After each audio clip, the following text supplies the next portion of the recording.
करेगा मन से जो हरि गुणगान करेगा, खुद पे न कभी अभिमान करेगा, सबका मान करेगा। साउंड वाले भैया जी से निवेदन है, तबले की आवाज कम, मेरी आवाज कम और टेबल को बढ़ा दें।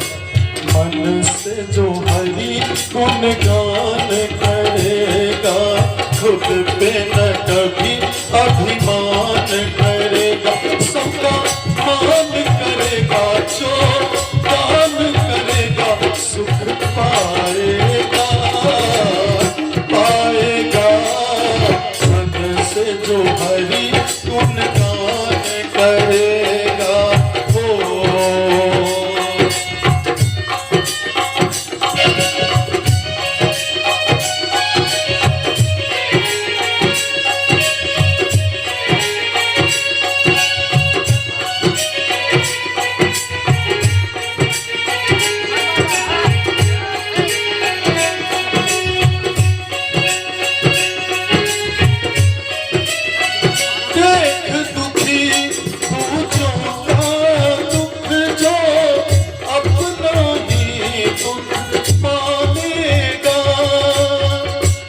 इस संसार में जो मनुष्य दूसरों के दुख को देख के अपना दुख समझता है और जो दूसरों की खुशी में अपने आप को सम्मिलित करता है, वही सच्चा इंसान है।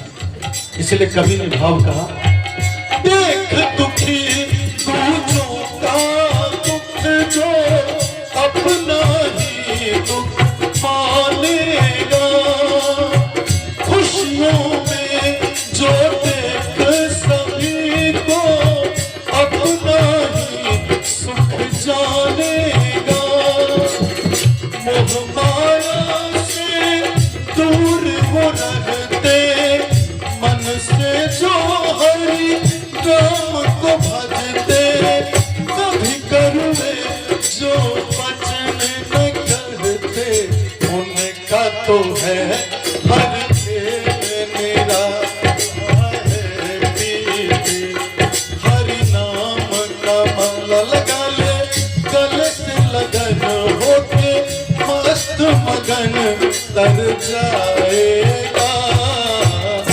जाएगा। मन से जो हरि गुणगान करेगा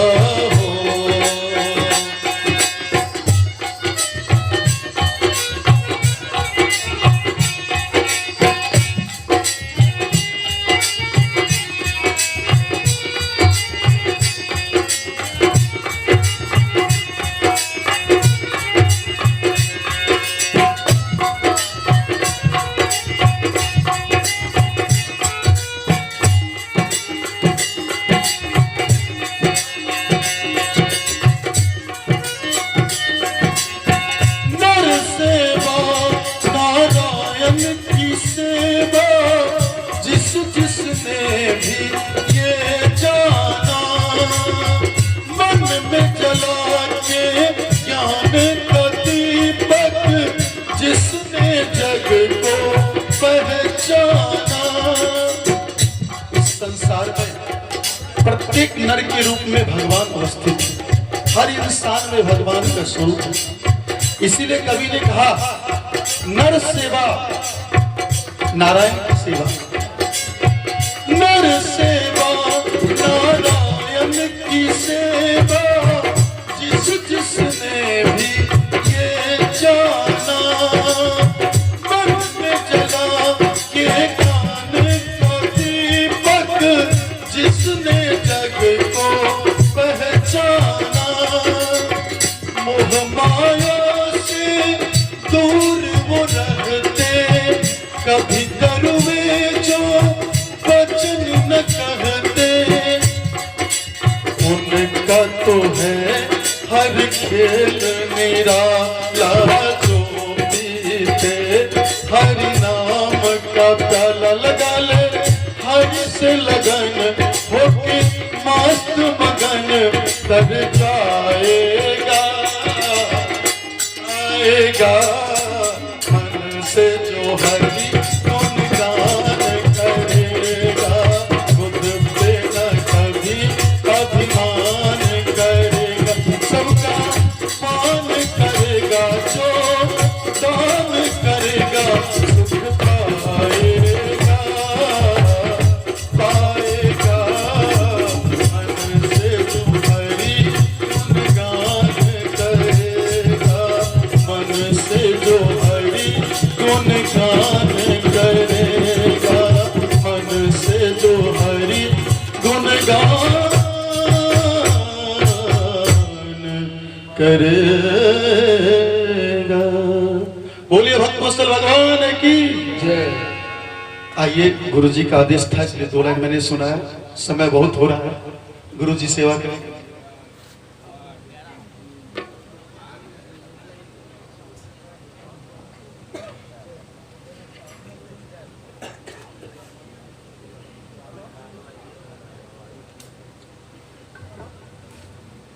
कहाँ के लोग अजिंदर?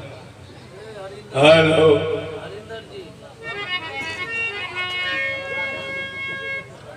देखो पे तबला वाला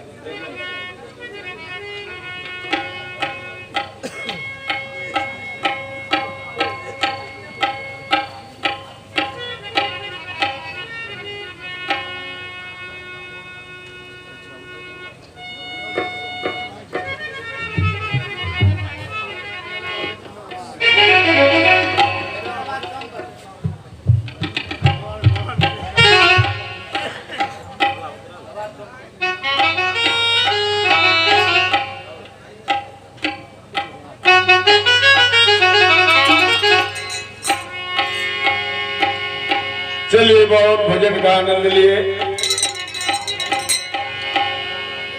अब थोड़ा प्रसंग की ओर ले चलते हैं।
प्रभु के नाम में आप भी थोड़ा मदद कर दीजिए भैया जी। ये कथा कीर्तन करने वाले का खुराक है। फिर सुनाऊं कि भगवान कृष्ण महाभारत के समय दो भक्तों के बीच घिर गए थे। एक भक्त के बाल ब्रह्मचारी भीष्म पितामह, जो कौरवी सेना के सेनापति, बाबा ने प्रतिज्ञा किया कि एक पांडव कल को मारा जाएगा और आज का बदला उतारा जाएगा। कौन सा परिस्थिति हुआ कि गंगा पुत्र भीष्म को इतना कठोर प्रतिज्ञा करना पड़ा। और दूसरी भक्त है द्रौपदी रानी, जो अपने सुहाग का गुहार लगाने लगी भगवान कृष्ण से कि आप सब पांचाली कह के बुलाते हो हमें भैया, मैं पांचों पति की अर्धांगिनी हूं, एक भी भाई को कुछ हुआ तो तुम्हारी बहन विधवा बन जाएगी। इसलिए ध्यान रखना कि दीपक मेरे सुहाग का जलता रहे। तो भगवान कृष्ण दोनों भक्त के मर्यादा को रखा और अपने बहन के सुहाग का रक्षा भी किया, क्योंकि खुद भी मर्यादा पुरुषोत्तम है। तो सारे मर्यादाओं का रक्षा करना परम कर्तव्य है इनका। ये आनंद दिलाता हूं। पहले 2-4 बार आपके तरफ से भी मदद मिल जाना चाहिए कि बोलो श्री राम जय राम जय जय राम, बोलो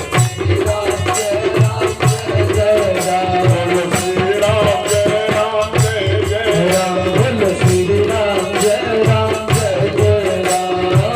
जय जय विघ्न हरन हनुमान, जय जय विघ्न हरन हनुमान, संकट मोचन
तो आपके कहानी का शीर्षक है कि चाहे जल ज्वाला, अय्या चाहे चल भाला भाला, अब मारने वाला से है मारने वाला से है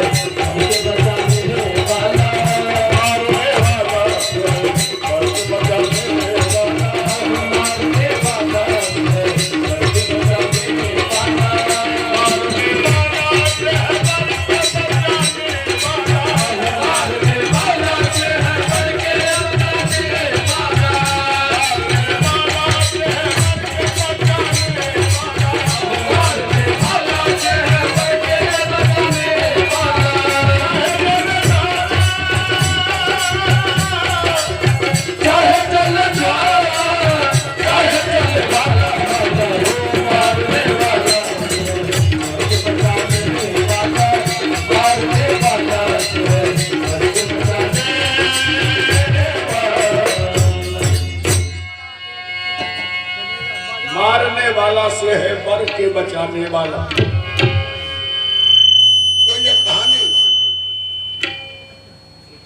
महाभारत के 5वें दिन की कहानी, 5वें दिन की लड़ाई समाप्त हो जाने के बाद का चर्चा है ये। हेलो हेलो वाइब्रेशन कुछ बेसी हो। हेलो हेलो हेलो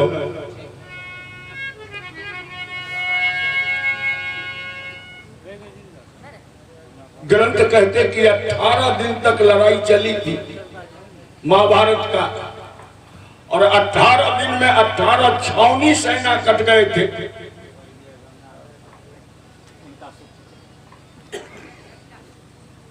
स्वर्गीय गंगा राम पासवान जी, इनके सुपुत्र की ओर से 51 रुपए का पुरस्कार है भैया जी। मैं बहुत बहुत धन्यवाद ज्ञापन करता हूं पुरस्कार के लिए,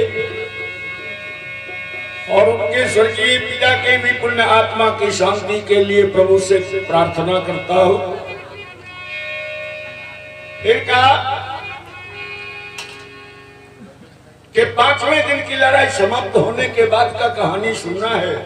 पहले कुछ दृश्य देख लेते हैं रणभूमि में लड़ने वाले का। नीति की लड़ाई, सूर्योदय होते लड़ाई शुरू हो और सूर्यास्त होते लड़ाई समाप्त हो जाए। तो नास्तिक और आस्तिक की लड़ाई है महाभारत। एक प्रभु के पक्षधर है, प्रभु के अनन्य भक्त हैं, और उतना ही दूसरा भगवान के परम विरोधी। भगवान कृष्ण को कभी छलिया और चोर छोड़ के दूसरा शब्द ही नहीं लिया दुर्योधन ने। तो जब वो प्रभु से विमुख हो जाए उसके लिए फिर इस संसार में गुजारा कहां। पांडव 5 भाई और कौरव 100 भाई, लेकिन सर्वदा पांडवों का ही परचम लहराता रहा, इसीलिए कि उनके साथ साथ भगवान कृष्ण हैं, मुरली मनोहर, अखंड ब्रह्मांड के रचयिता।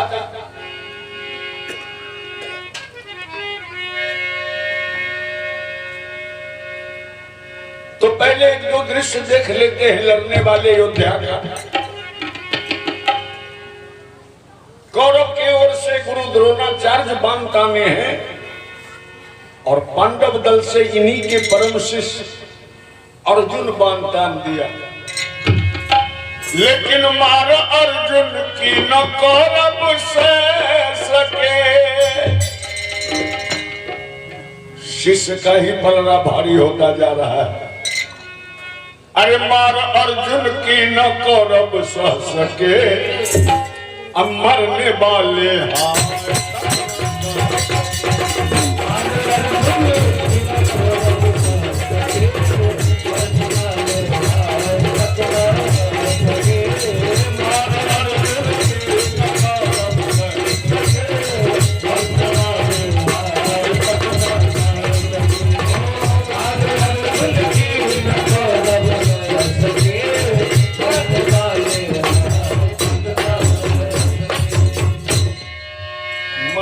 वाले हाय तक ना कह सके।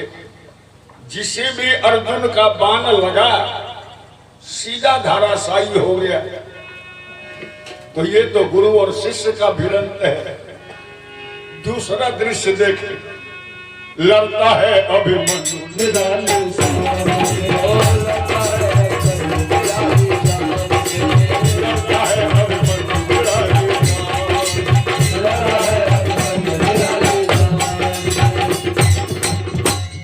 अर्जुन पुत्र अभिमन्यु 16 वर्ष का नौजवान है, जिसके मुख से पूरे तरह दूध के दांत भी नहीं टूटे अभी। और वो मुकाबला किन से किया था? वर्तमान जो कौरवी सेना के सेनापति हैं बाल ब्रह्मचारी बाबा भीष्म पर ही न बाण दान दिया अभिमन्यु ने। बाण तो बाबा भीष्म भी उठाए, लेकिन अभिमन्यु के मुख पर नजर पड़ते बाबा का हाथ नीचे हो गए। कहा ओ नन्हे से फरिश्ते तुझसे ये कैसा नाता, ऐसे ये दिल के रिश्ते। ओ नन्हे से फरिश्ते तुझसे ये कैसा नाता, कैसे ये दिल के रिश्ते।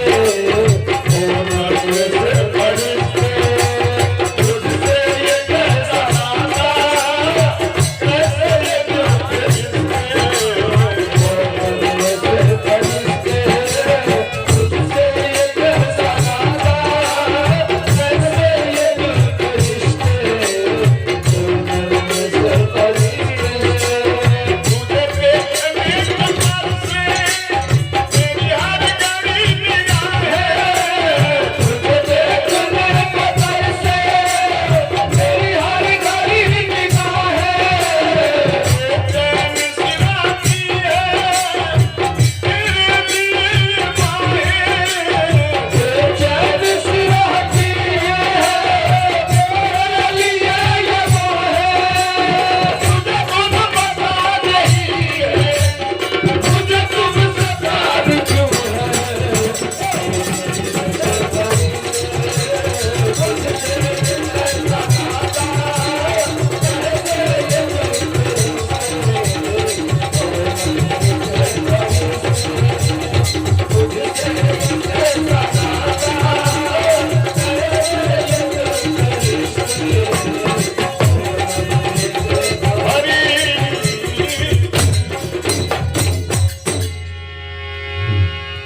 देखिए, एक पुरस्कार का फिर आगमन हो गया है। आप हैं अशोक चौधरी जी। अशोक चौधरी, इन सबों का भी बड़ा सेवा किया हूं मैं। बड़ा संयोग है प्रभु का, इनका भी आगमन हो गया इस पांडाल में। ये भी श्रवण कर रहे हैं कथा का। प्रभु की असीम कृपा है। तो अशोक जी की ओर से 100 रुपए का पुरस्कार प्राप्त हुआ है हमें। बहुत धन्यवाद, इनके उद्गार का बहुत बहुत धन्यवाद। प्रभु सौ परिवार को अतिश आनंद रखे, ये मंगल कामना है मेरे ओर से। बाबा भीष्म कहा कि ये बेटा, इस लड़ाई को गुल्ली डंडा समझ के तो नहीं आ गया अभिमन्यु। यहाँ नास्तिक और आस्तिक का भी अंत है। यहाँ कोई किसी को पहचानते नहीं, हर एक दूसरे के प्राण के प्यासे हैं रणभूमि में। तुम सारे पांडव के कुल का एक कुल दीपक, एक चिराग हो। अगर तुम्हें कुछ हो जाए अभिमन्यु, तो पांडव के वंश में अंधकार छा जाएगा, कुल दीपक ही बुझ जाएगा। इसलिए मैं तुम्हें आज्ञा देता हूं कि तू यहां से वापस लौट जा।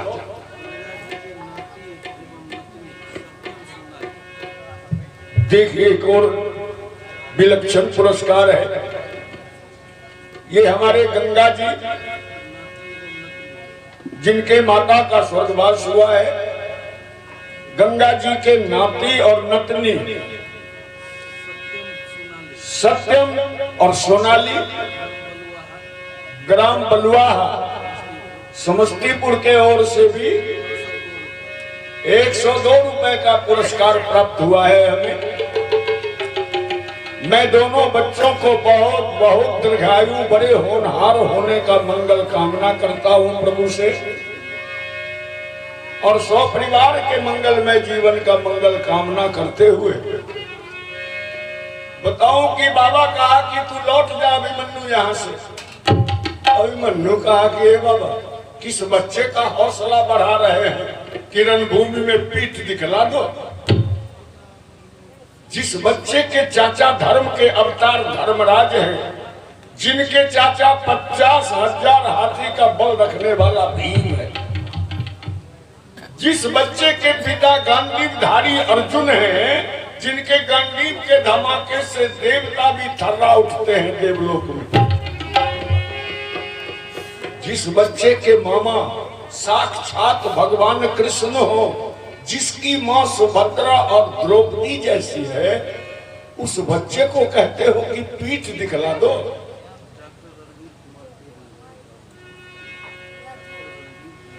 डॉक्टर रणवीर कुमार जी, पीर नगर, इनके ओर से भी 51 रुपए का पुरस्कार है। बहुत धन्यवाद आपको भी, प्रभु आपको भी बहुत आनंद रखे।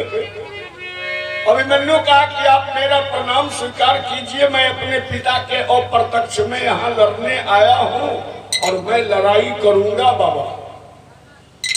आप प्रणाम स्वीकार कीजिए, मैं लड़ाई आरंभ करता हूँ। प्रणाम करने के लिए 5 बाण चला दिया बाबा भीष्म के चरण के चारों ओर। 1-2 बाण का खरोंच लग गया भीष्म, रथ का ध्वजा पकड़ना पड़ गया बाबा को। अब तो लड़ता है अभिमन्यु निराली शान से, खेलता है कौन।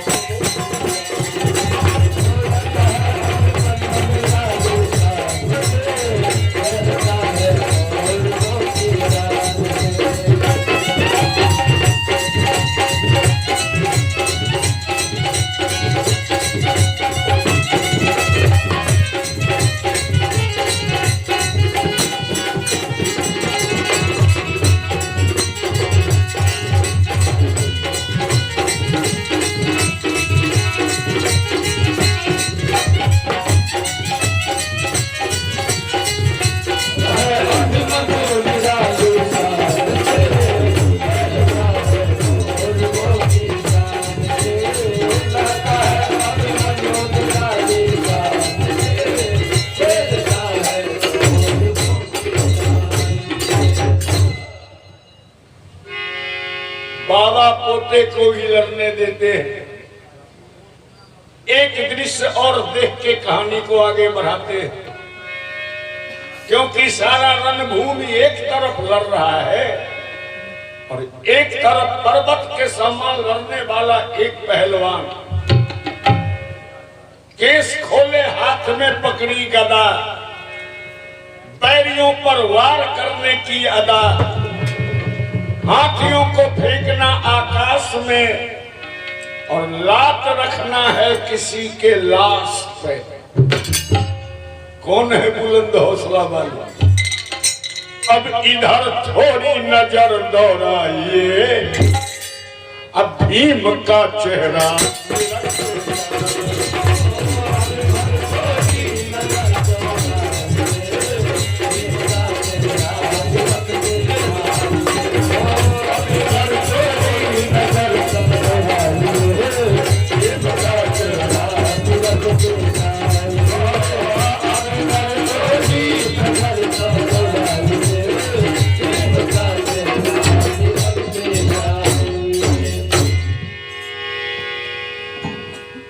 भीम जो लड़ते थे लड़ाई के मैदान में, भीम किसी पर अपना शस्त्र का प्रयोग नहीं कर रहे थे।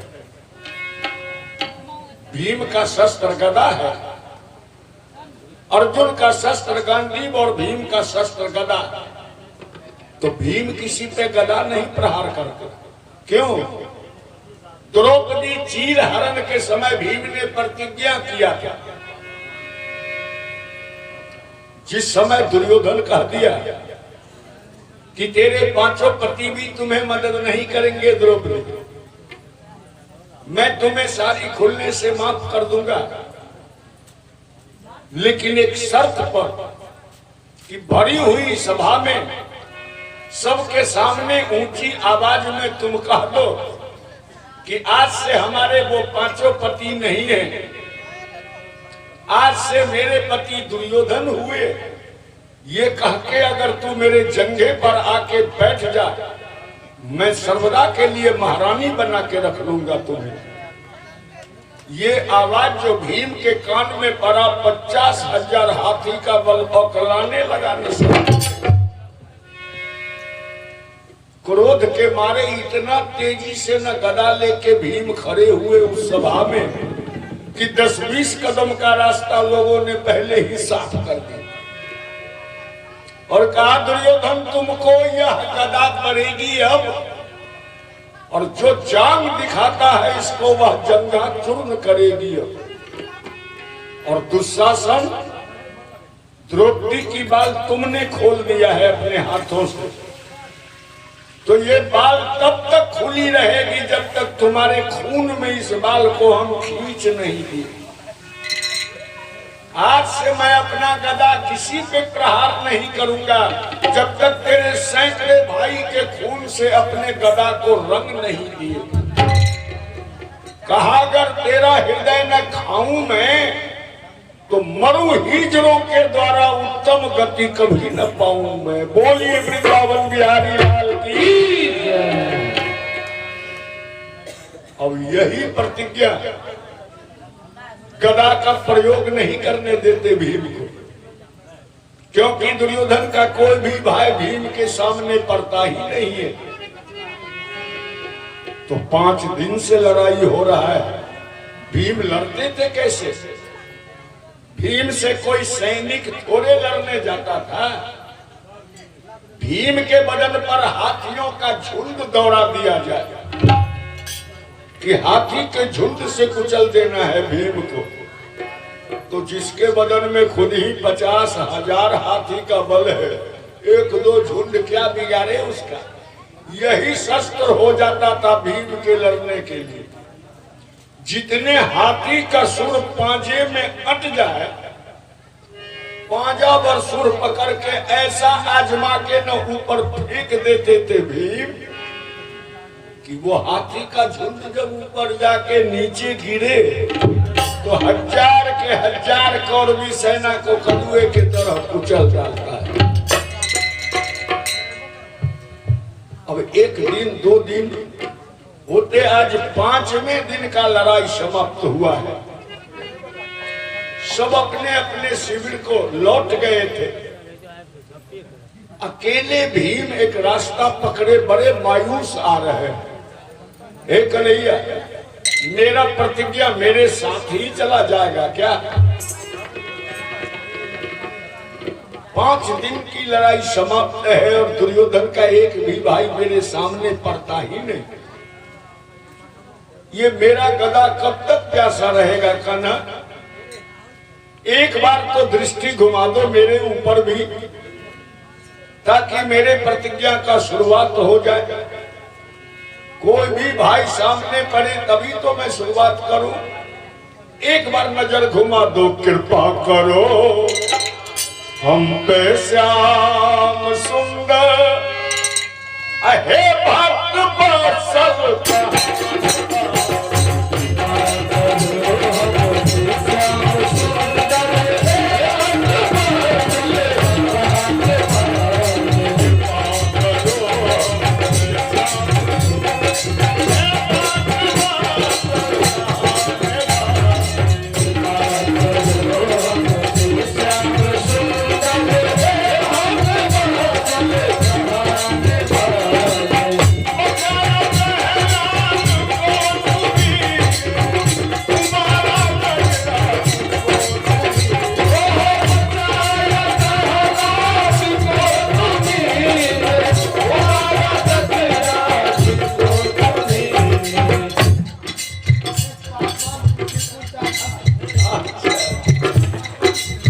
उमेश पासवान जी तुलसीपुर, इनकी ओर से भी 50 रुपए का पुरस्कार प्राप्त हो रहा है हमें। बहुत धन्यवाद आपको भी भैया, बहुत बहुत धन्यवाद पुरस्कार के लिए। प्रणव कुमार ग्राम ओरा, इनके सौजन्य से भी 100 रुपए का पुरस्कार प्राप्त हुआ है। बहुत धन्यवाद। और ठीक है, आनंद कुमार जी ओरा के सौजन्य से भी 100 रुपए का पुरस्कार प्राप्त हो रहा है। बहुत बहुत धन्यवाद। प्रभु सभी को बहुत आनंद रखे। फिर कह रहा हूं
देखिए साक्षात गंगा पहुंच गए हमारे पास।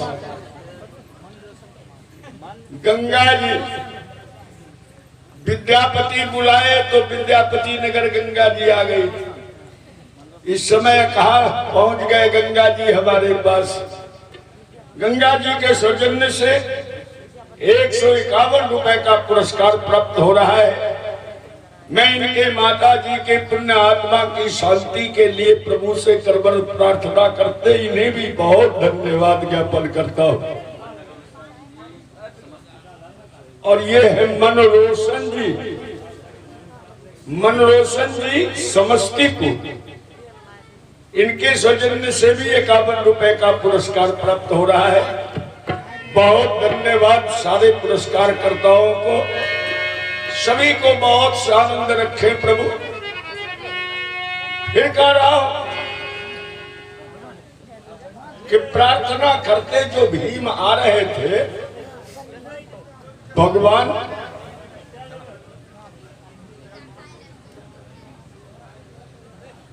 रामचंद्र रजक जी, रामचंद्र रजक जी अकहा निवासी, इनकी ओर से भी 101 रुपए का पुरस्कार प्राप्त हुआ है। बहुत धन्यवाद पुरस्कार के लिए प्रभु बहुत शांत रखे। अब भगवान कृष्ण खुद अंतर्यामी समझ गए भीम के हृदय के भावना को। भगवान सोचा कि अगर भैया भीम का हौसला पस्त पड़ जाए तब तो मेरे लड़ाई का सुंदरता ही समाप्त हो जाएगा।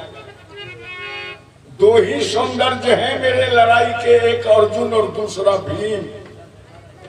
तो हमें भैया भीम के हौसला को बुलंद करके रखना होगा। प्रभु ने ऐसी प्रेरणा कर दी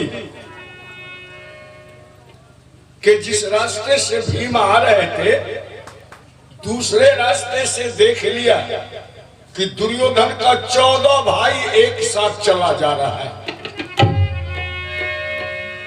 अब एक के खोज में परेशान थे भीम, 14 भाई दिखलाई दे दिया। भूखे शेर के तरह गदा संभाले और दौड़ के 14 को घेरिए लिया। कहा कि दोस्त याद है तुम सबों को जिस दिन भरी सभा में तो सैकड़े भाई ताली बजा के ठहाका मार रहा था, हम पांचों भाई नौकर का वस्त्र पहना के नौकरों की मंडली में बैठा दिए गए थे। दुशासन द्रौपदी की साड़ी खींचने के लिए तत्पर था। उस समय मैं प्रतिज्ञा किया था, याद है, कि जब तक सैकड़े भाई के खून से अपने गदा को रंग नहीं दूंगा तब तक मैं किसी पे गदा प्रहार नहीं करूंगा। उस दिन से आज तक मेरा गदा प्यासा है भाई। कहा कि उस दिन से गदा प्यासा है, आज तक मैं कहीं इसका उपयोग नहीं किया हूं।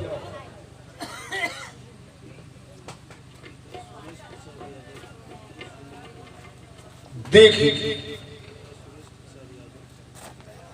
बड़ा विलक्षण पुरस्कार है। हमारे नेताजी सुरेश प्रसाद यादव जी, इनके सुपुत्र हैं सुनील कुमार। इस बच्चे के हाथों 151 रुपए का पुरस्कार प्राप्त हुआ है हमें।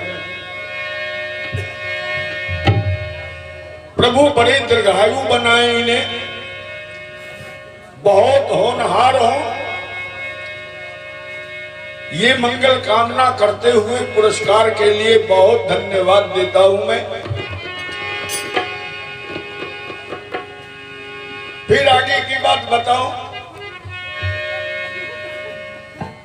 कि गदा जो उठाए भीम, तो एक बार भावना बदलना चाहा।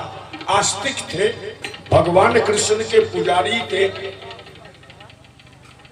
मन में हुआ कि ये लाख दुश्मनी कर रहा है, लेकिन इसको मार दूं कैसे?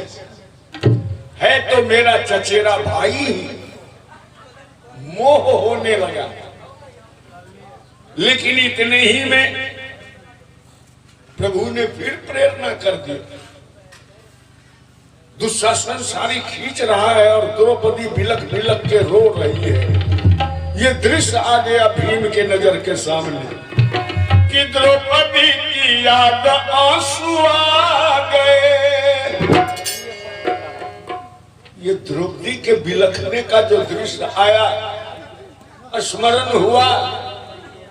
ऐसा क्रोध पनपान, आंसू डबडबा गए भीम के आंख में।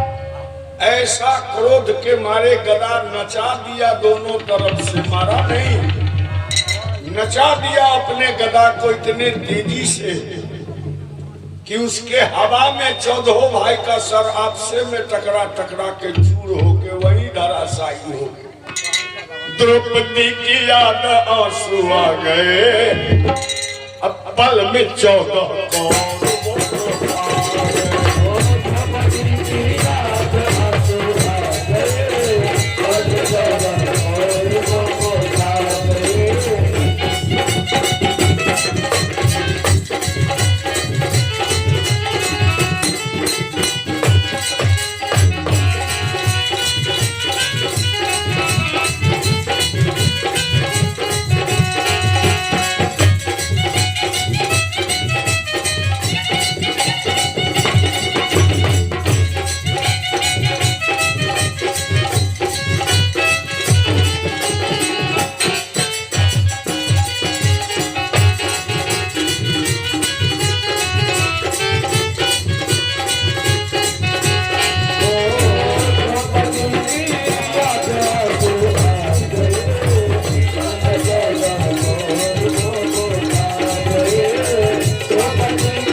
कौरवों को खा गए। अब 14 भाई जो एक साथ मरा, अब सोचिए भीम के दिल में खुशी का ठिकाना कहा। इतना प्रसन्न हो गए कि खुशी के मारे अपने बगल से अपना शंख निकाले। अब 50,000 हाथी का बल फूंक दिया शंख में। बोलिए वृंदावन बिहारी लाल की।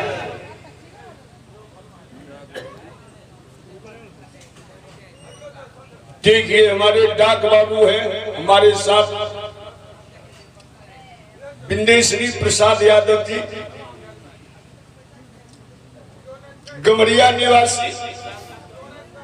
इनके सौजन्य से भी 51 रुपए का पुरस्कार प्राप्त हो रहा है हमें। मैं बहुत अभिनंदन करता हूं डाक बाबू का। कहीं कुछ त्रुटि हो गया, प्रभु के संजोग, बिनु हरि कृपा त्रिन नहीं डोले, प्रभु जो करे वही हो। कहीं ऐसे जगह जाके उलझ गए हम कि डाकबाबू के वचन का उल्लंघन हो गया। पीर नगर में मेला में कार्यक्रम था मेरा, मैं सही समय पर पहुंच नहीं पाया और निर्धारित समय हुआ तब मैं इन्हें सूचित किया। तब से थोड़ा दुखी रहते हैं हमसे, लेकिन मैं इस बात को नजरअंदाज करके चलता हूं और जब कभी मौका मिलता है तो मैं हट करके भी इनसे बात करने का साहस जुटा लेता हूं, छेड़ देता हूं इन्हें, चाहे इनके जख्म को ही कुरेद गया। तो डाक बाबू की ओर से भी पुरस्कार प्राप्त हुआ, ये बड़ी खुशनसीबी है। शायद मेरा अपराध क्षमा कर दिए हो। और एक पुरस्कार और श्री मोहन यादव जी,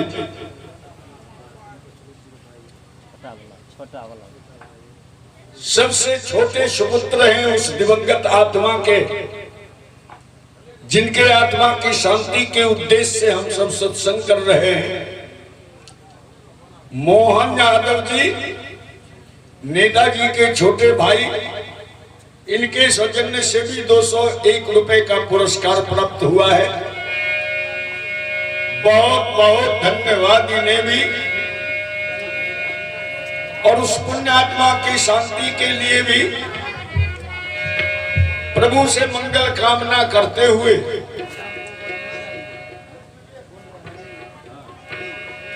देखिए 2 लाइन भजन सुना दो।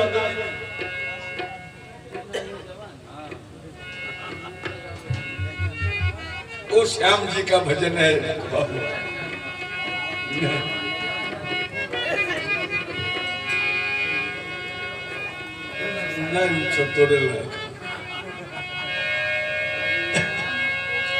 दो लाइन भजन सुना दो, फिर कहानी को बढ़ाऊं आगे। हरि नाम को नहीं गाई,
राम उजागर जी के सुपुत्र हैं राजेश कुमार यादव जी, गम्हरिया निवासी।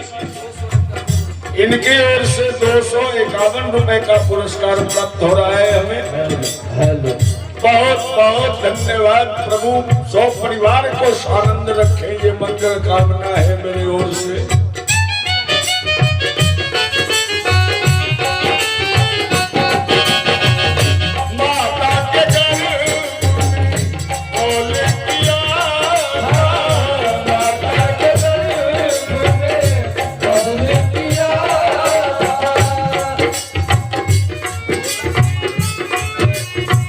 भोला कुमार उर्फ विवेक कुमार, अकहा निवासी।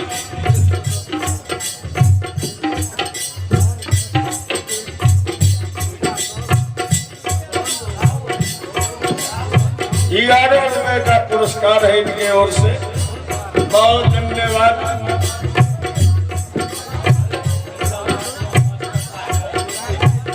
इंदल पासवान शिक्षक महोदय, तुलसीपुर, इनके ओर से भी 102 रुपए का पुरस्कार प्राप्त हो रहा है हमें। बहुत बहुत धन्यवाद मेरे ओर से। प्रभु बहुत आनंद रखे। माता के घर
विषयांतर नहीं होना है। विशेष मैं निवेदन कर रहा हूं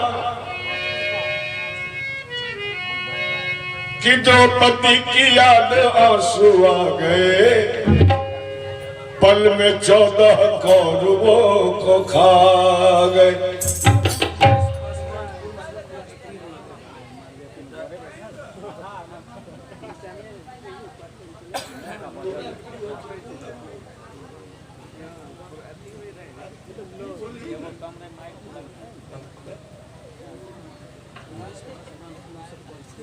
उमेश पासवान जी पूर्व सरपंच साहब पीरनगर, उनके सुपुत्र हैं रणवीर कुमार पासवान जी, उनके ओर से 51 रुपए है।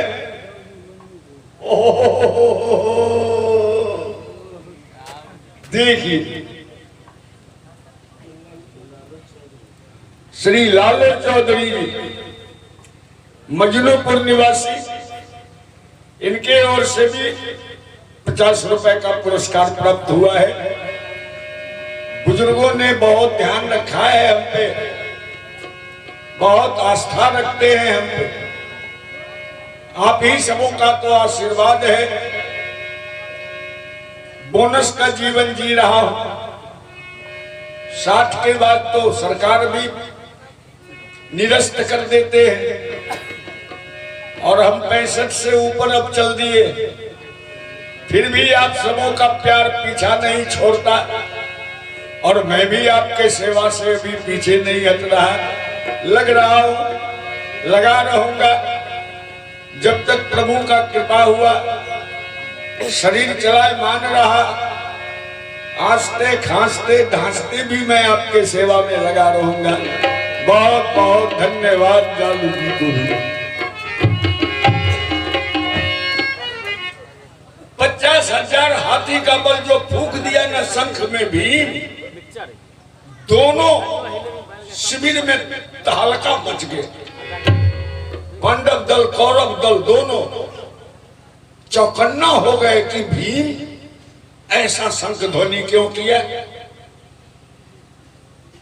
जब तक अपार खुशी नहीं मिलता है भीम को, तब तक वो शंख ध्वनि नहीं करता। आखिर ऐसी क्या खुशी मिली आज उसे। इतने में दोनों शिविर में चर्चा पहुंच गया कि दुर्योधन के 14 भाई को एक साथ मार गिराया भीम ने। धर्मराज के कान में जो ये आवाज पहुंचा कि 14 भाई का काम तमाम कर दिया, भगवान कृष्ण वहीं उपलब्ध थे।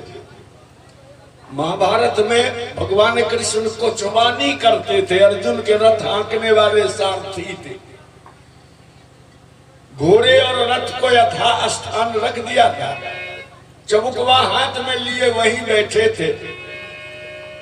जैसे ही धर्मराज सुना कि 14 भाई का काम तमाम कर दिया है भीम ने, दौड़ के लिपट गए भगवान कृष्ण के चरण में कि करते हो तू कन्हैया, अब मेरा नाम होगा।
पांडव के दल में तो आनंद की सीमा नहीं है।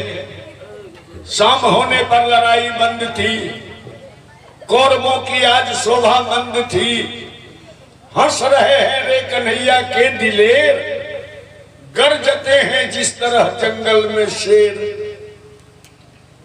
पांडव दल में तो खुशी आई खुशी, लेकिन जब कौरव के दल में ये खबर पहुंचा, दुर्योधन चौंक जाता है। ये कैसे संभव है? कैसे मेरा भाई मारा जा सकता है? मैं लड़ाई समाप्त करवा के तब लौटा हूं, कोई हादसा नहीं हुआ, फिर कैसे चर्चा कर रहे हैं लोग? देखिए, फिर एक पुरस्कार का आगमन हो गया। ये है हमारे गंगा जी की सुपुत्री श्वेता कुमारी। इनके ओर से भी 20 रुपए का पुरस्कार प्राप्त हुआ है हमें। इस बच्ची के लिए भी प्रभु से बहुत बहुत मंगल कामना करता हूं, बड़े दीर्घायु, बड़े होनहार होने का। जब बार बार ये चर्चा कान में आने लगा, दुर्योधन कुछ सिपाही को साथ किया, कुछ अंगरक्षक को साथ लेके चला कि चलो देखो बात कहां तक सत्य है। क्यों इस तरह का चर्चा कर रहे हैं लोग? लड़ाई के मैदान की तरफ बढ़ान आधे रास्ते ही पहुंचा था, चौधो भाई का लाश पंक्ति से जमीन पर पड़ा हुआ मिल गया दुर्योधन।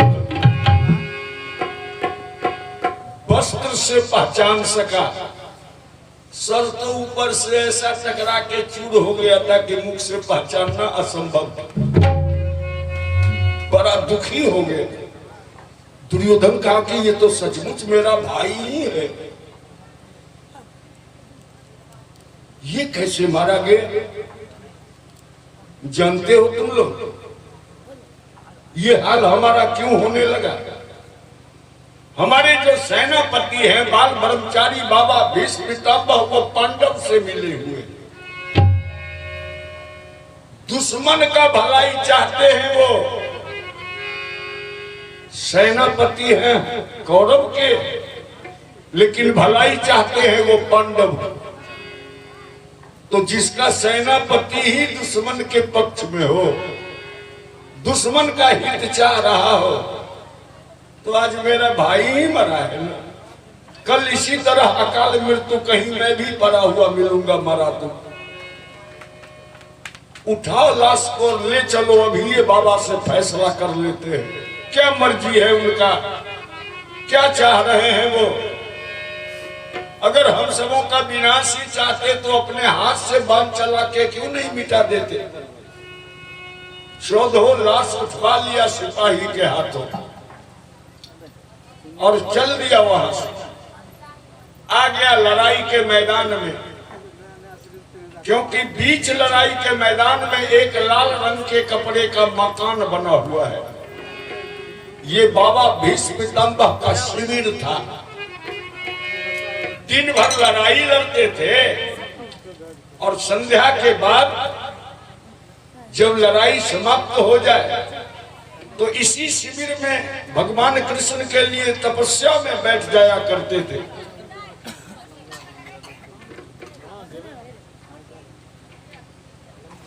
गंगा राम जी के सुपुत्र हैं विवेक कुमार जी।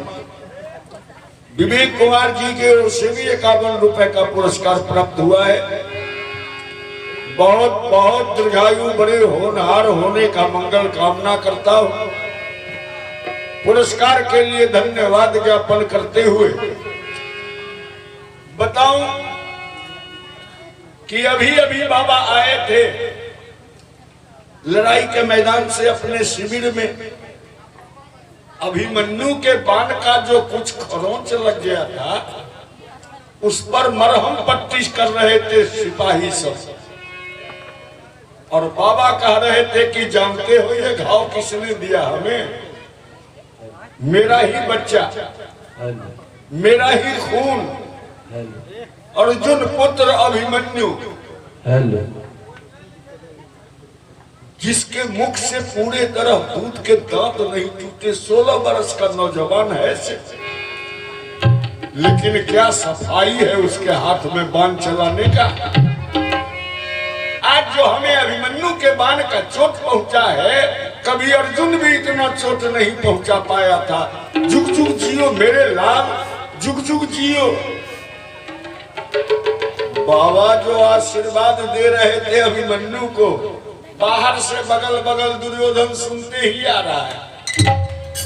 दुर्योधन कहा सुनो, देखो दुश्मन का बड़ाई शुरू है भीतर में। अभिमन्यु को जुग जुग जीने का आशीर्वाद दे रहे हैं बाबा। अब तो विश्वास हुआ न कि वो पांडवों का भलाई चाहते हैं। ले चलो सारे रास को अंदर। आगे दुर्योधन प्रवेश किया और पीछे से 14 लाशलीय सिपाही। अब बाबा भीष्म चौंके, ये क्या कर रहा है दुर्योधन? मेरे शिविर को श्मशान बनाने का विचार कर लिया है क्या? ये लाश उठा उठा के मेरे शिविर में इकट्ठा करवा रहा है। तो कहा हर लाश नहीं लाया हुआ, कुछ लाश चुन के लाया हूं आपको पहचानने के लिए कि देखिए इसमें आपका भी कोई है क्या। सबके बदन से चादर जो हटवाया, बाबा का सिंहासन हिल गया न उस समय। बाबा भीष्म भी चौंक गए कि हे दुर्योधन, ये तो तेरा भाई है, और एक दो नहीं 14 भाई, ये कैसे मारा गया? लड़ाई के मैदान में तो कुछ नहीं हुआ। मैं लड़ाई समाप्त करवा के सबको विदा करके सबसे अंत में मैं शिविर में प्रवेश किया हूं, फिर ये घटना कैसे घटी? बाबा कहा कि आ रहा है समझ में हमें। दुर्योधन कहीं भीम धोखा से अपना प्रतिज्ञा पूरा करने तो आज नहीं चल दिया। दुर्योधन कहा कि चौंकने का नाटक नहीं कीजिए बाबा, यही नाटक दिखला दिखला के तो इस परिणाम पर ला दिए कि मेरे 14 भाई का लाश आपके सामने। आप तो पांडव का भलाई ही चाहते हैं, बड़ी प्रसन्नता हो रहा होगा आपको मेरे भाई का लाश देख के। कहा पागल की तरह बक रहा है दुर्योधन। कहा बाबा आज बकने ही आया हूं, क्योंकि आपके नजरों के आगे हो गया। अगर आप यहाँ नहीं होते तब ये घटना घटती तो मुझे इतना दुख नहीं होता, लेकिन आप हमारे सेनापति हमारे साथ उपलब्ध है, फिर आपके नजरों के आगे हो गया। जागने पर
भीष्म कहा कि धोखा हो गया है तुम्हें दुर्योधन, गलतफहमी में फंस गए। ध्यान से सुनो, लड़ाई के मैदान में उन 5 भाई को दुश्मन से भी बढ़ के दुश्मन मानता हूं मैं।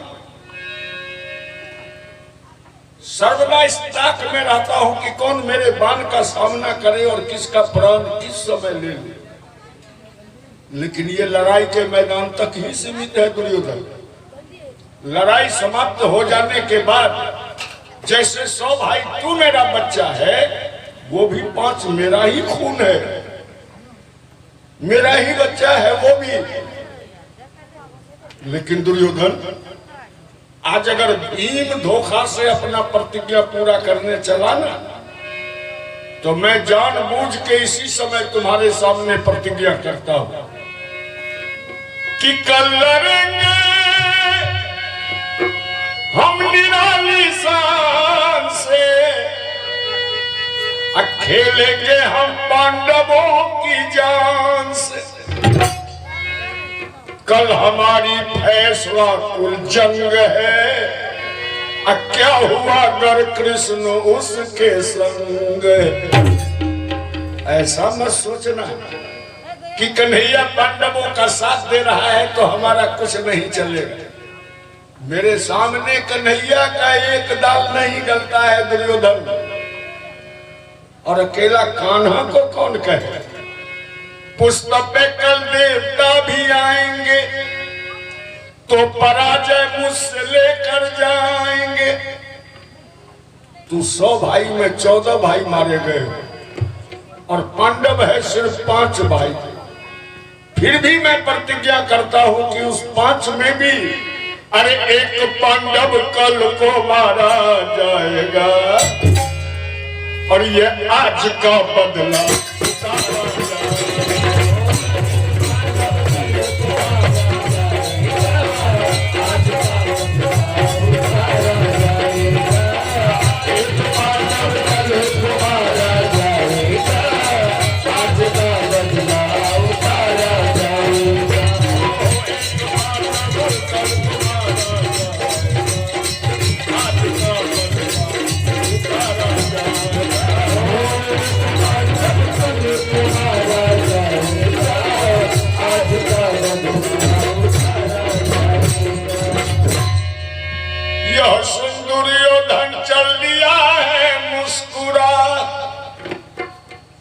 से तो रोनी सूरत बनाए आया था, लेकिन बाबा ने जैसे ही प्रतिज्ञा किया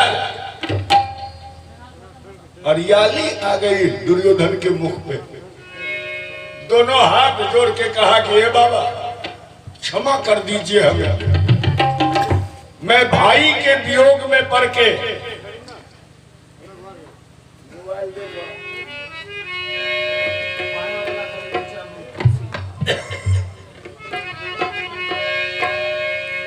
भाई के वियोग में पड़ के कुछ खरी खोटी बोल दिया।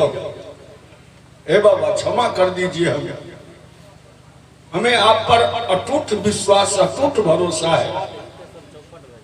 आपके रहते मेरा कोई बाल बाका नहीं कर सकता। धोखे से भीम ने करिश्मा कर लिया। बाबा से क्षमा मांगते दुर्योधन जब शिविर से बाहर निकला बड़े जोरों का ठहाका मार के हंस दिया। जाने दो ना, 14 भाई ने अभी मरा है, अभियो हम 86 भाई बचे हुए, हमको कमी नहीं हुआ है। और वो 5 में जो एक मरेगा कल जानते हो कौन? अर्जुन मारा जाएगा, अर्जुन मरेगा। क्योंकि बाबा के प्रतिज्ञा करने का खबर सुन के 2 ही भाई मुकाबला करेगा बाबा, एक अर्जुन और दूसरा भीम। तो भीम तो कसूरवार है, उसको सामने जाने दिया जाएगा नहीं, मुकाबला करने जाएगा अर्जुन। और जो कल पहुंच गया रणभूमि में समझो उसका काम वही तमाम हो गया, लौट नहीं सकता है, मारा जाएगा बाबा के हाथों। और अर्जुन मर गया तो धर्मराज का दाहिना हाथ टूट जाएगा, फिर वो हमसे क्या मुकाबला कर पाएंगे। लेकिन दुर्योधन के समझ में नहीं आ रहा था कि केहू ना बिगाड़ी जी, केहू ना बिगाड़ी जी,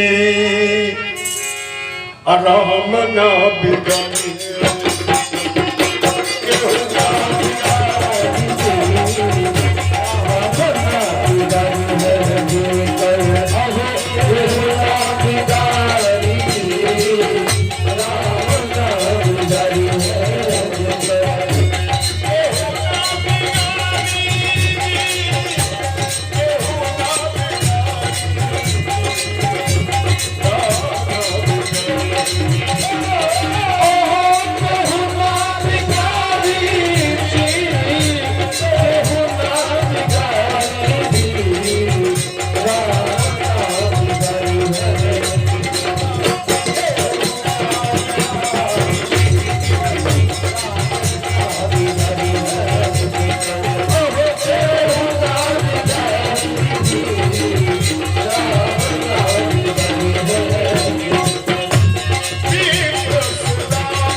देखिए,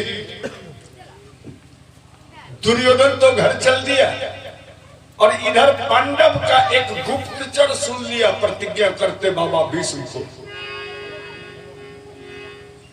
वो दौड़ता भागता हुआ पहुंचा, पांडव के शिविर में जाके कहा कि ओ मालिक, बाबा भीष्म ने तो प्रतिज्ञा कर लिया है। अब प्रतिज्ञा का जो नाम सुना, दहशत छा गया सारे पांडव के शिविर में। सबके सब अति खामोश होके उस दूत का मुख देखने लगे, टकटकी लगा। लेकिन भगवान कृष्ण वहीं उपलब्ध है। भगवान कृष्ण धैर्य से काम लिया। पूछा कि सिपाही, सही खबर लाए हो क्या? कहा मालिक, मैं अपने कान से सुन के आ रहा हूं। बाबा ने सचमुच प्रतिज्ञा किया है। क्या प्रतिज्ञा किया, जरा हमको भी बताओ ना। कहा बाबा कहा है कि कल लड़ेंगे हम निराली शान से, खेलेंगे हम पांडवों की जान से। कहा ये कोई नई बात तो नहीं कह दिया, दुश्मन के ही सेनापति है तो 5 दिन से खेलिए रहे हैं पांडव के जान से। और क्या कहा, कल हमारी फैसला कुल जंग है, क्या हुआ अगर कृष्ण उसके संग। भगवान कृष्ण कहा ये बात ठीक कहा, मेरे पांडवों के साथ रहने से उनका कुछ बिगड़ने वाला नहीं, क्योंकि ऐसे अनन्य भक्त है बाबा भीष्म की, उनके आगे मेरा कोई दाव चलता ही नहीं है। लेकिन प्रतिज्ञा क्या किया ये न बताओगे हमें? कहा मालिक, प्रतिज्ञा किया कि एक पांडव कल को मारा जाएगा और ये आज का बदला।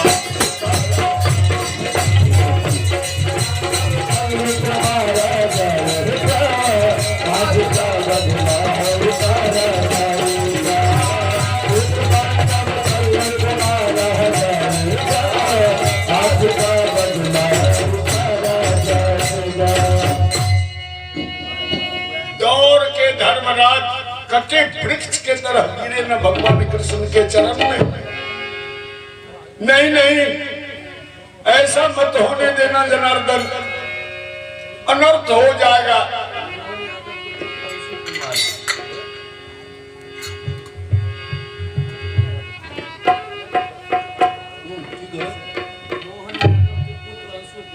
देखिए एक और पुरस्कार, मोहन यादव जी के सुपुत्र हैं अंशु कुमार जी। वो अपने दादी के पुण्य आत्मा की शांति के उद्देश्य से हमें पुरस्कार प्राप्त करवाए। 151 रुपए का पुरस्कार है इनके सौजन्य से। बहुत धन्यवाद पुरस्कार के लिए। और प्रभु बच्चे को बड़े दीर्घायु बड़े होनहार करे, ये मंगल कामना है मेरे ओर से। धर्मराज कहा कि हमें ऐसी राज्य नहीं चाहिए कन्हैया, क्या करूंगा राज्य लेके,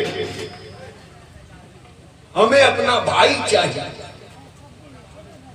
हमें इसी समय बाबा भीष्म के पास ले चलिए आप, मैं बाबा का चरण पकड़ लूंगा और कह दूंगा कि अपना राज्य अपना वचन वापस ले लीजिए बाबा, मेरे भाई को मुक्त कर दीजिए, मैं कहीं और जाके अपना जीवन बसर कर लूंगा।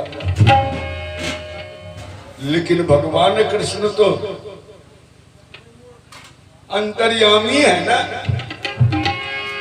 कहा कि धर्मराज, आप जैसे सज्जन पुरुष भी इतना अधैर्य हो जा सकते हैं?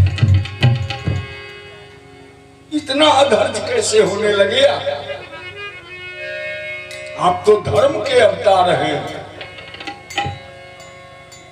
बाबा ने क्या कहा है कि एक पांडव अभी ये मारा जाएगा, ऐसा प्रतिज्ञा तो नहीं किया है उन्होंने।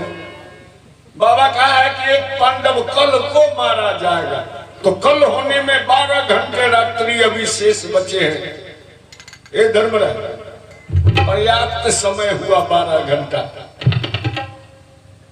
यूं बाबा के सामने तो सचमुच मेरा कुछ चलता नहीं है, लेकिन आप जानते हैं कि लोग हमें छलिया कह के भी बुलाते हैं ना। देवताओं के साथ भी छल कर लेना मेरा बाएं हाथ का काम है। सही रूप से नहीं, छल तो कर सकता हूं। श्री उमेश सदा जी अकहा के सौजन्य से 55 रुपए का पुरस्कार प्राप्त हुआ हमें। बहुत धन्यवाद प्रभु, बहुत आनंद रखे। अरे कोई न सका रे पहचान,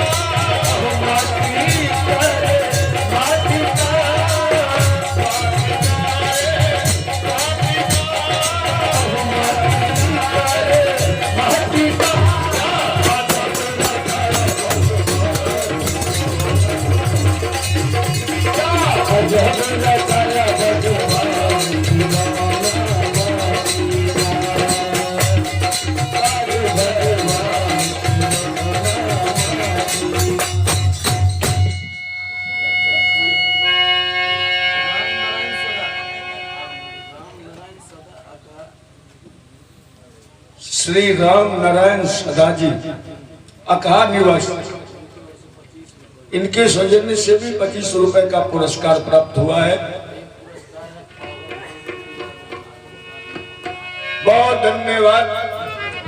फिर मैं कह रहा हूं कि भगवान कहा कि चाहे हमें छल करना पड़े, प्रपंच करना पड़े, लेकिन मैं भरपूर प्रयत्न करूंगा कि आप 5 के 5 भाई बरकरार रहें, धैर्य से रात्रि व्यतीत करें। धैर्य बंधा दिया धर्मराज को, और भगवान खुद भी द्वारिका का रास्ता पकड़ लिए, क्योंकि इनके भी मस्तक में भूचाल उठ चुका है। गंगा पुत्र बाल ब्रह्मचारी भीष्म का प्रतिज्ञा है। ये तो बहुत बड़ा जटिल समस्या खड़ा हो गया। भगवान तो चल दिए द्वारिका, और इधर धर्मराज चारों भाई को पांजे में पकड़ लिया। अपने बाह में चारों भाई को पकड़ के कहा कि रात भर के लिए हम सब 5 भाई बच गए। अरे कल न जाने किसकी बारी आएगी, किसकी गर्दन कल उतारी जाएगी, सर कफन किसको ओढ़ाया जाएगा, कौन मरघट में जलाया जाएगा।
सर कफन किसको ओढ़ाया जाएगा और और कौन मरघट में जलाया जाएगा।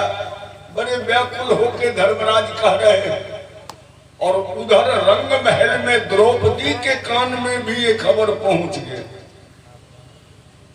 जैसे ही द्रौपदी सुनी कि बाबा भीष्म ने प्रतिज्ञा किया है 5 भाई में एक को मार देने का, व्याकुल होके दोनों हाथ उठा दिया ना द्रौपदी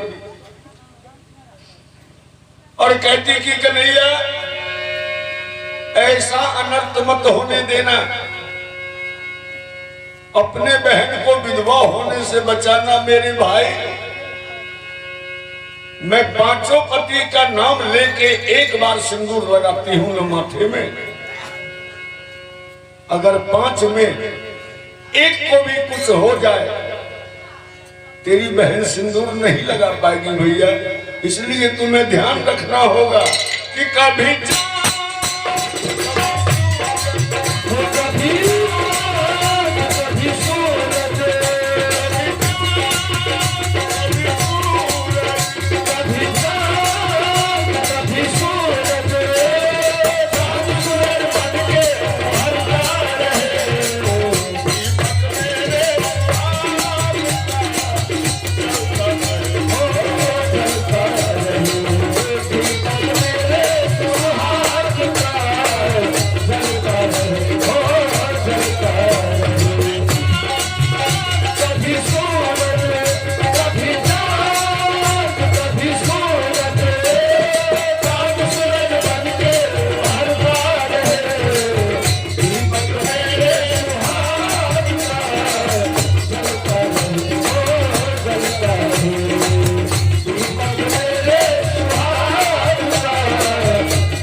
देखी द्रौपदी भी बार बार गुहार लगा रही है और उधर भगवान कृष्ण करवट पे करवट बदल रहे हैं।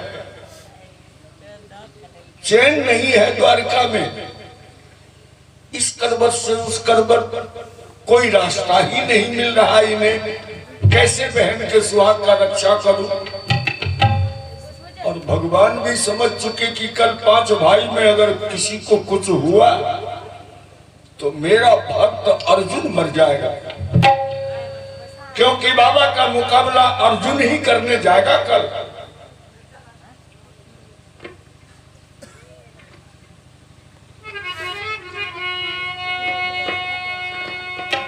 सोचते सोचते रात्रि व्यतीत हो गई। सुबह 3 बजने का घंटा सुनाई दिया भगवान को। अब 3 का घंटा सुनते तो उछल के बिस्तर से खड़े हो गए। इतना देर कर दिया हूं मैं, 3 का घंटा बज गया। 4 बजते ही बाबा भीष्म तपस्या से उठ जाएंगे और उनके आंख खुलने के पहले अगर समस्या का समाधान न हो गया तो न तो मैं भक्त को बचा पाऊंगा न बहन के सुहाग का रक्षा हो पाएगा। भगवान उठ के तेजी से चल दिया उस ब्रह्म मुहूर्त में जहां द्रौपदी अभी तक गुहार लगा रही है, मेरी सुन ले अरज बनवारी, तेरे द्वार खड़ी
भगवान पहुंच गए उस महल के नीचे जहां द्रौपदी गुहार लगा रही है।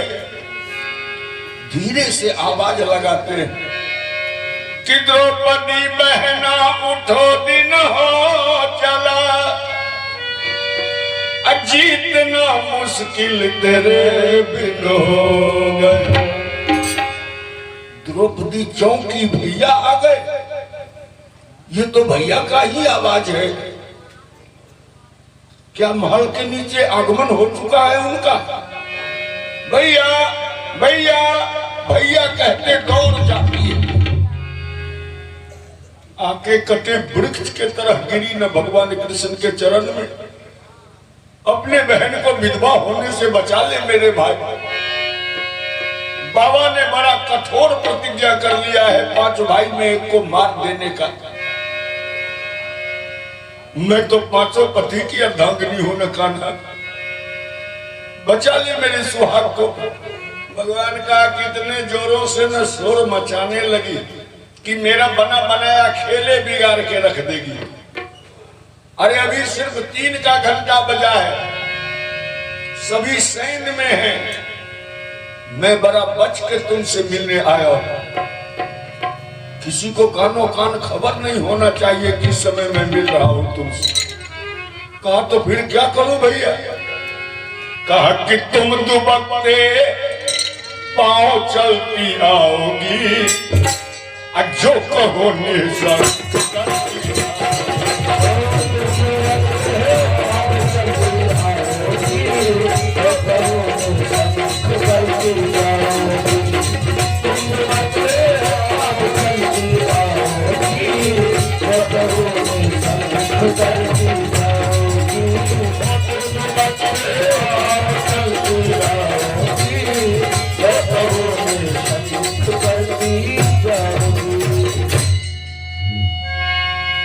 द्रौपदी को साथ लेके भगवान चल दिया उस ब्रह्म मुहूर्त में। बढ़ते हुए जब आबादी से बाहर निकले तो द्रौपदी को एक वृक्ष के निकट खड़ा कर दिया। कहा तू बहन रुको, मैं अभी वापस आता हूं, फिर दोनों भाई बहन कुछ और आगे चलेंगे। द्रौपदी को खड़ा करके और भगवान कृष्ण खुद कहां गए?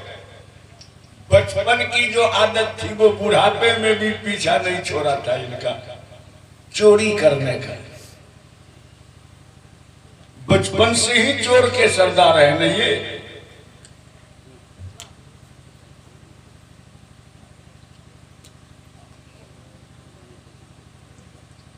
बहुत बड़ा बड़ा डिप्लोमा मिला हुआ है इन्हें चोरी का, मिट्टी खाने का, वस्त्र चुराने का, बर्तन फोड़ने का, मक्खन खाने का, क्या क्या नहीं दृश्य दिखलाया है। अपने सखाओं के लिए चुपचाप गए और दुर्योधन के घर के पीछे से सेंध मार दिया भगवान कृष्ण ने। सेंध मारे और अंदर प्रवेश कर गए। दुर्योधन के स्त्री की साड़ी थी नीले रंग की और दुर्योधन स्त्री के दासी की साड़ी थी पीले रंग की। वो नीले पीले रंग की साड़ी रानी के ताज, दासी के ताज दोनों का पोशाक चोरा के पीतंबर में लिपट के कांख के नीचे दाबे और उसी रास्ते से निकली। बाहर आते बड़े जोरों से हंसने लगे कि वाह रे भक्त, किस तरह उंगली के इशारे पर नचाते हो हमें। बचपन में भी भक्त के लिए ही चोरी किया करता था और आज बुढ़ापे में भी चोरी करना पड़ ही रहा है तुम्हारे लिए। बचपन का कुछ दृश्य याद करते हंसते मुस्कुराते भगवान वापस लौटे। द्रौपदी के निकट आते ही पीतांबर से रानी की ताजी साड़ी और रानी का ताज निकाल लिया और बढ़ा दिया कि द्रौपदी जरा इसे धारण करो। तो द्रौपदी पहचान गई, कहा कि भैया ये तो दुर्योधन स्त्री की साड़ी है, ये कहां से उठा के ले आए हो आप? ये कहां मिला आपको? भगवान कहा कि द्रौपदी मैं पहले ही तुम्हें शपथ खिला चुका हूं कि इधर से जाने में तू कोई प्रश्न नहीं करेगी हमसे, क्योंकि हमारे पास समय की बड़ी कमी है और समय रहते अगर समस्या का समाधान न हुआ फिर मैं तेरे सुहाग का रक्षा नहीं कर पाऊंगा बहन। बस मैं जो जो कहूं सिर्फ करती चलो। रानी की साड़ी पहनवा दिया, सर में रानी का ताज बांध दिया और कहा कि तुम बढ़ो मैं भी आ रहा हूं। द्रौपदी आगे बढ़ने, भगवान क्या किए? दासी वाली साड़ी तो अभी तक पीतंबरे में रखे हुए हैं, खुद भी एक वृक्ष के आड़ में चले जाते हैं। वृक्ष के आड़ में जाके धोती को ठेवने के ऊपर खींच लिया और फिर दासी वाली साड़ी खुद कमर में लपेटना शुरू कर दी। धर्म ग्रंथ साक्षी है, लिखा हुआ है कि हमने देखा है अरे घूंघट में छुपाते चेहरा अरूप दासी का कभी आलिया रूप दासी का कभी आलिया रूप दासी का कभी आलिया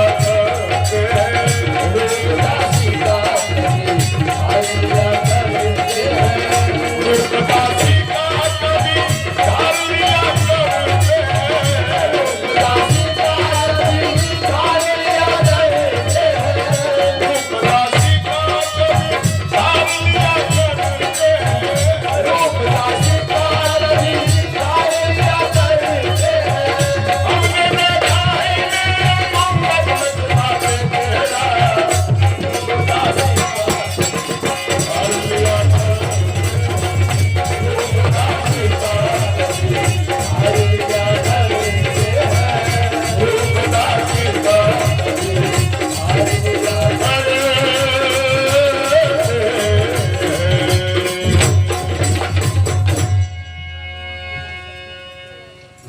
दासी का कभी धार लिया करते हैं। घूंघट तान लिया और चटक मटक दिखलाते भगवान चले बड़े तेजी से कि देखो द्रौपदी हमें पहचानती है या नहीं।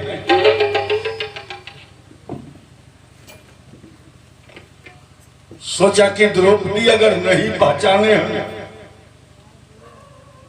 तब तो दूसरा कोई पहचानने वाला हो ही नहीं सकता। और अगर द्रौपदी नहीं पहचानी तो मेरा योजना सफल हो जाएगा। द्रौपदी भी कुछ दूर जब चली,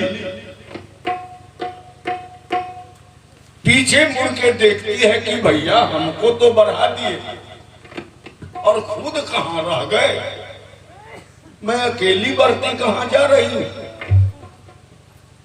पीछे मुड़ के जब देखती है द्रौपदी तो देखी कि भैया का तो दूर दूर तक पता नहीं है, ये दूसरी औरत कौन चली आ रही है इतना तेजी से। एक तो मैं नसीब की मारी दुखियारन, इतना सुबह घर छोड़ के बाहर निकल जाना पड़ा है, और ये दूसरी कौन औरत आ रही है। भगवान बड़ी तेज कदमों से बढ़ते, जैसे ही द्रौपदी से आगे बढ़ना चाहा, द्रौपदी हाथ बढ़ा के रास्ता रोक दिया। कहा कि ए बहन, कौन हो तुम, कहां की रहने वाली हो, और इतना सुबह घर छोड़ के कहां चली जा रही है। भगवान को तो घूंघट के नीचे मन हुआ कि मारू ठहाका कस के। सोचा कि मेरा योजना सफल है। नहीं पहचान पाई द्रौपदी हमें, ये तो कहती बहन कौन है तू। भगवान तुरंत अपने माथे से घूंघट उठा दिया और कहा कि अब देख तो मैं बहन हूं कि भैया। द्रौपदी कही ये कौन सा हुलिया बना लिए हो मेरे भाई, ये कौन सा रूप बना लिया आपने, आप भी साड़ी पहन के चल रहे हो। भगवान के दोनों आंख में आंसू न डबडबा गए थे उस समय। कहा कि ये बहन, अगर मेरे एक बार साड़ी पहन लेने से किसी एक बहन के सुहाग का रक्षा हो जाए ना, तो मैं हजारों बार इस साड़ी को धारण कर सकता हूं, क्योंकि हजारों बहनों के सुहाग का रक्षा कर सकूं मैं। और हमारे लिए तो सोचना ही नहीं है। जानती हो मेरे बारे में, अरे तमाशे में आके अब तमाशा बना हूं, अगर पूछिए तो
कहा चलो बहन, समय की बड़ी कमी है, जल्दी चलो। कुछ दूर और जब बढ़े ना, द्रौपदी के पांव से जूती का आवाज सुनाई दिया भगवान कृष्ण को। कहा कि बे जूती पहन के चल रही हो क्या। कहा हाँ भैया, जूती तो मेरे पांव में है, मैं तो सचमुच जूती पहन के चल रही हूं। भगवान कहा कि एकदम पागल करके रख देगी तू हमें। अगर किसी ने पहचान लिया तेरे जूती को, तो ये वस्त्र बदलवाने से हमें फायदा क्या हुआ। खोल दे द्रुत, खोल दे जूती, इसको कहीं यहीं ठिकाने लगा देता हूं। जूती खुलवा के और कहा तुम बढ़ती रहो, मैं पकड़ लूंगा तुम्हें, इसे ठिकाने लगा दूं कहीं। पहले तो सोचा कि यही छुपा देता हूं, फिर विचार किया कि बड़े बड़े गुप्तचर इधर उधर घूमते रहते हैं, अगर किसी ने पता कर लिया, देख लिया जूती को तो मेरा सारा खेल बिगड़ जाएगा। सोचा इसको साथे ले चलते हैं, साड़ी पहने हैं ही, अंचल के खूंट में बांध लेते हैं, साथ में रहेगा तब कौन पहचान जाएगा। बांध लिया अंचल में, लेकिन अंचल में जूती बांध के जब मस्तक पर अंचल लिया तो एक तरफ का सारा वस्त्र तो गठरी बना गया, ये हिस्सा खाली। भगवान देखा इसे में हम ही पकड़ा जाएंगे, आधा औरत आधा मर्द नजर आने लगे, ये जगह ठीक नहीं है इसके लिए। तुरंत खोल लिया अंचल से जूती को। फिर सोचा कि एक चोर तो हमारे पास में भी है, अगर चोर चोर को साथ कर दे तो दोनों का गुजारा हो जा सकता है। अपने पास चोर किसे बना रहे थे? पीतांबर के चादर को।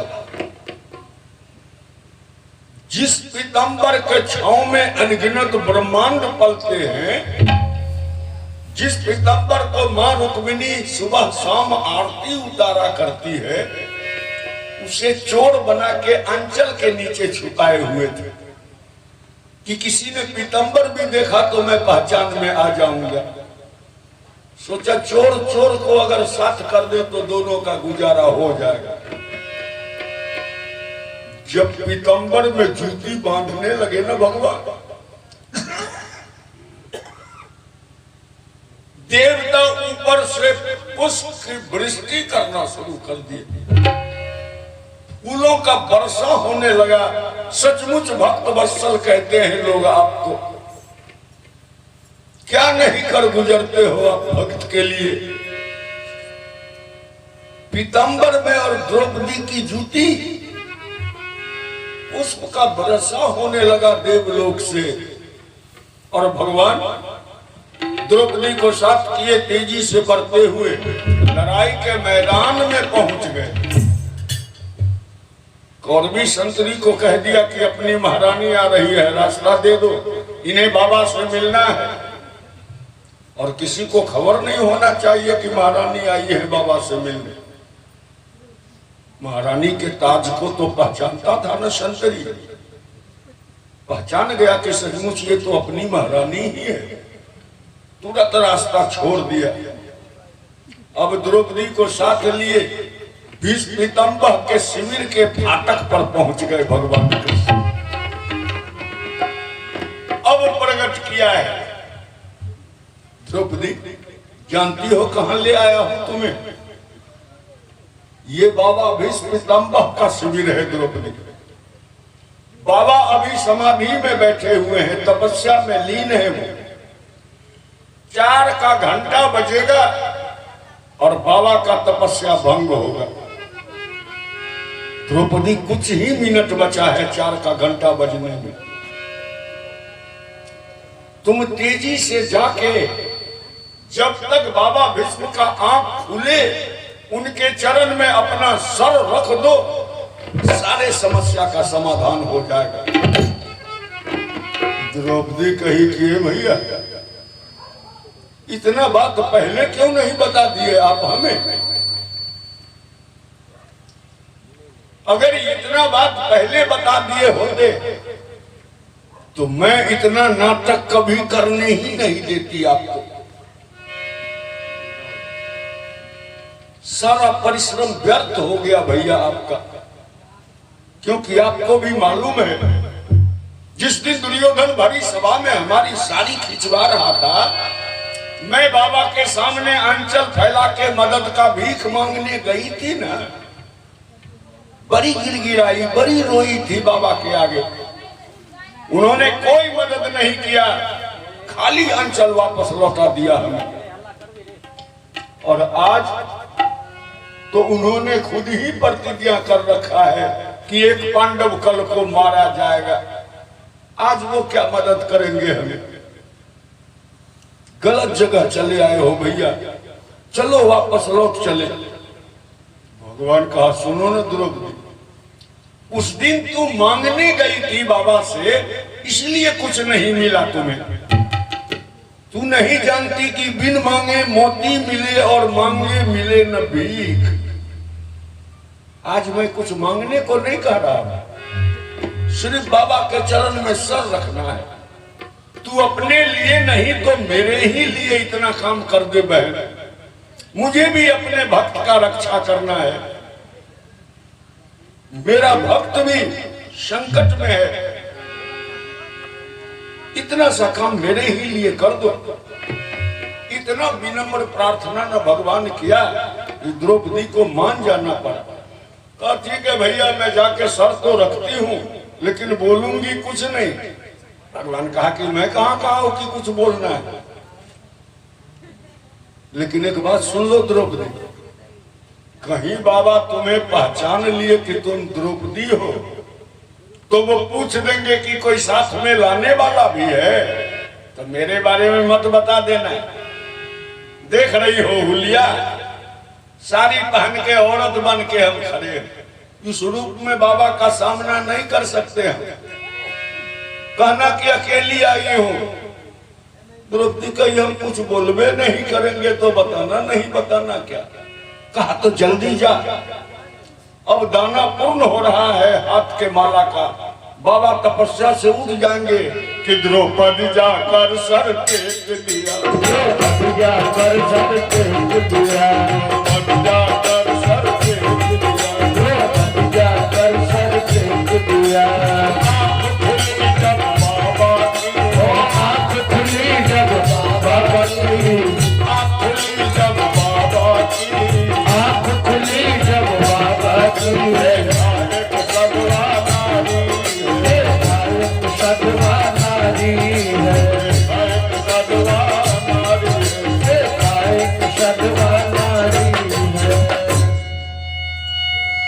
हाथ के दाने जब पूर्ण हुए, राधे कृष्ण राधे कृष्ण राधे कृष्ण कहते बाबा समाधि भंग किया। लेकिन जैसे ही आंख खुला, आभास हुआ कि कोई मेरे चरण को पकड़ रखा है। नीचे नजर किए तो बाबा भीष्म ने देख लिया कि चरण पकड़ने वाली कोई औरत है। बाल ब्रह्मचारी थे ना, औरत को देखते ही तुरंत सर घुमा लेते हैं बाबा। लेकिन एक झलक में देख लिया कि चरण पकड़ने वाली कोई विधवा नहीं, सधवा औरत है, क्योंकि रंगीन वस्त्र है इसके बदन पर और मेरे पांव में हरकत होने से इसके हाथ के चूड़ी का भी आवाज सुनाई दिया।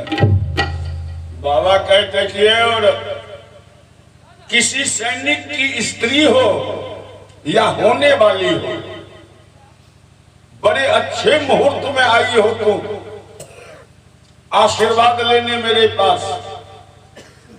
मैं अभी अभी कन्हैया के ध्यान से उठ ही रहा हूं। इस समय मेरा मुख बहुत ही पवित्र है। इस समय जो आशीर्वाद दे दूंगा तुम्हें, छलिया कन्हैया को पूरा कर देना होगा।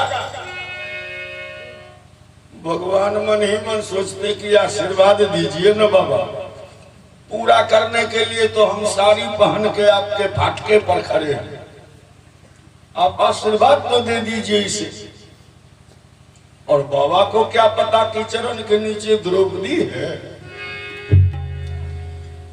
आशीर्वाद देना जो शुरू किया तो खजाना खोल दिया आशीर्वाद का बाबा भीष्म ने।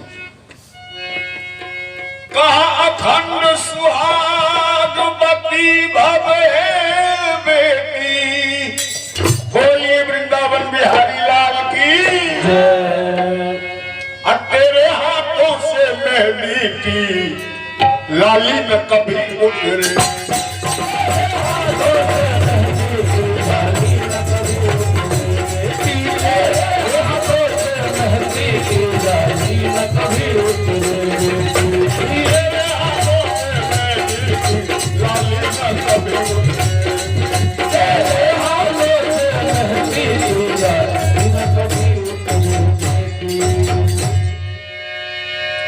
सिंदूर न मांग से खाली हो,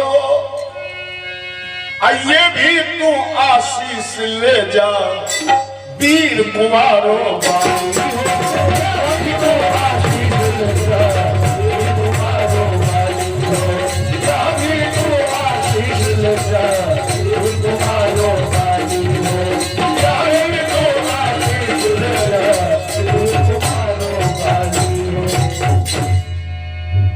भगवान तो साड़ी पहने थे ही, फाटक के बाहर मोर के तरह नाचना न शुरू कर दिया। कितने आसानी से काम